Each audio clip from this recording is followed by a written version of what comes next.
Gonna be doing a different little video today. Haven't uploaded in a while, so I figured why not just try some videos about me sharing my opinions on shit going on in gaming. And oh, do we have some spicy shit today. We will of course be taking part in the favorite pastime of every terminally online gamer, and that is pointing and laughing at Kotaku. Now saying Kotaku did something stupid is a statement equivalent to Mount Everest is tall and the sun is hot. It's kind of just the lay of the land, but this example feels like the biggest case of shooting yourself in the foot. So, a little backstory. This whole thing involves both Kotaku and Nintendo, and perceived grievances between the two. As most of you are probably well aware, The Legend of Zelda Tears of the Kingdom is around a week away from release at this point, and many people are understandably excited. It's debatably the biggest game releasing all year. Previews of the game opened up about a week ago, and across the board, they were glowing. Everybody from Skill Up to Gene Park, it was just positivity as far as the eye could see. Which is understandable as it is The Legend of Zelda, so it is destined to, by nature, be peak fiction. However, among all these previews, Kotaku was not one of the organizations granted early access to the game by Nintendo, which was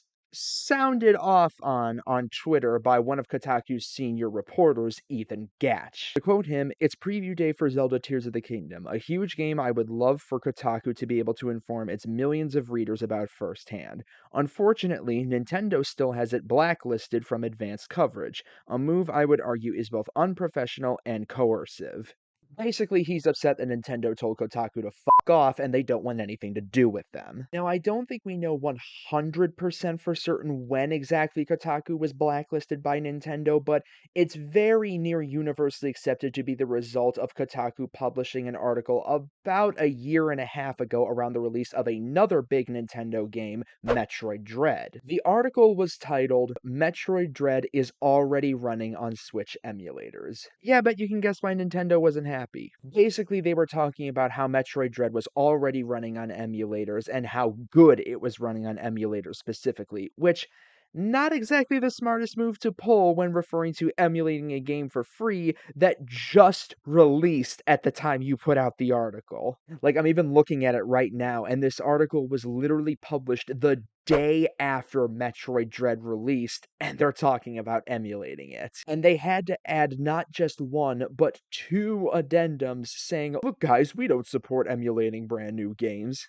Now, emulating games is a very touchy subject in gaming, so much so that I could probably make a whole other video about it. But just to make my stance clear on the whole thing, I don't think emulating brand new games that are still easily available on store shelves is the move here necessarily. If it's easily available on store shelves and at a decent price, it really feels like you should just buy the game to support all the work that went into making it. Now, older games the company isn't selling anymore, that is free reign. Go hog fucking wild with that as far as I'm considered. Because the companies, they're not making money off those games. They're not giving you a way to buy it from them, so they can't necessarily complain about you emulating it. They can't make any money off these titles. I'm not paying $300 on eBay to play Path of Radiance, Nintendo. You want me to play it officially?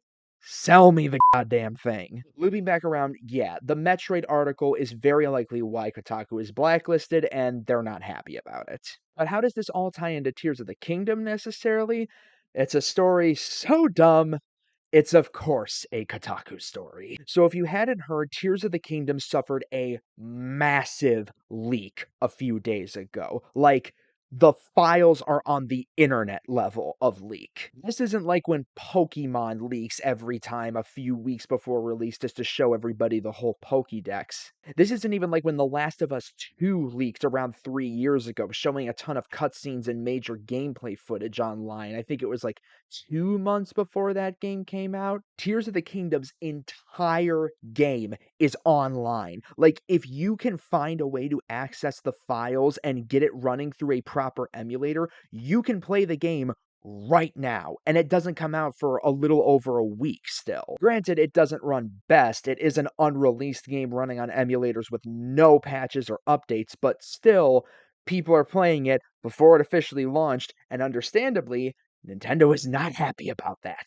And so, with Nintendo very unhappy, Kotaku, in all their fucking wisdom, decides to post an article that directly outlines many gameplay spoilers from the leaked Tears of the Kingdom gameplay. I don't.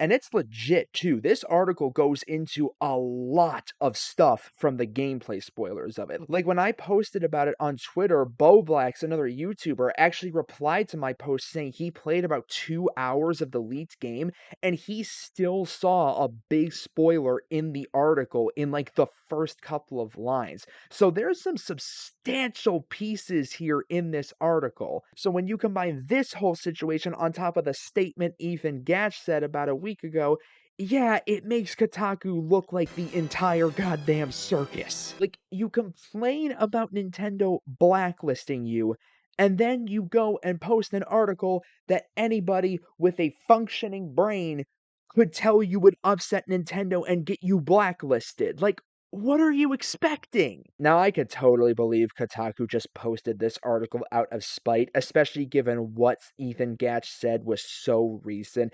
I totally believe they are that petty and childish enough to post this thinking they got some sort of gotcha on Nintendo. But honestly, it just makes them look pathetic. Like, I, in some way, could maybe respect Kotaku if they posted about the Metroid stuff, about the Zelda stuff, and they just did not give a flying fuck about what Nintendo responded with to those articles. Because as some people have pointed out, this is news, and it is their job to report on gaming news. So if they just stood their ground and didn't back down or complain about what they posted, saying, this is our job, we're posting about the news because this is news, I would maybe give them somewhat of a pass here. But when you combine a senior reporter complaining about not having access to Nintendo products and then post an article